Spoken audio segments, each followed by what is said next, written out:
Hello and welcome back to our channel. So today in this video we will be discussing about how you can check your spam in Yahoo Mail.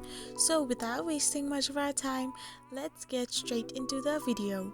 So to check spam in Yahoo Mail, first of all you need to do is simply tap open your Yahoo Mail app.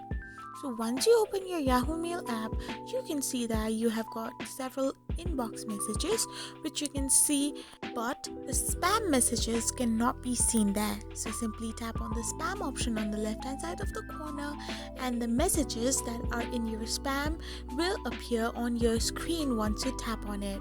So as there is no spam messages in my account, it is empty. However, if you have some spam messages, they will directly appear once you tap on the spam option. So this is how you check spam in your Yahoo Mail.